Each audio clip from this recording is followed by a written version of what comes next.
অন্ধকে দুটো ভিক্ষে দাও। দুটো ভিক্ষে চাইতে তুমি আমার মেয়ের মাথায় সিঁদুর তুলে দিলে। আপনি চোখে দেখতে পান? কি করব বাবা, খাটতে পারি না বলে অন্ধ সেজে ভিক্ষে করি। এইসব আর করবেন না, আজ থেকে আপনার মেয়ে এই বিডিও সাহেবের স্ত্রী। বাবা আমার মেয়ে পাপড়ি কিন্তু বিবাহিত, ওর স্বামী মারা গেছে। তাতে কি হয়েছে? বিধবা বিবাহ অনেকদিন আগেই চালু হয়েছে। অসম্ভব, একটা বিধবা মেয়েকে আমি আমার ঘরের বউ করবো না। বাবা, পাপড়ি কিন্তু আমার বউ, তোমার না। অন্তর, আমার কত আশা ছিল তোর বিয়েতে কত টাকা পণ নেবো, কত জিনিস নেবো। আমি ভিক্ষে করে আপনার সব চাওয়া পাওয়া পূরণ করে দেব। দাঁড়ান, তোমার কত টাকা লাগবে আমি দেবো বাবা। তুমি বৌমাকে ঘরে তোলো, আমি অফিসে যাচ্ছি।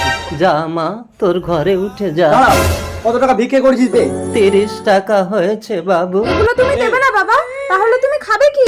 আজ থেকে আমি তোর বাড়িতে দুটো খাবো রে মা। এই টাকা দে, এখানে ভাত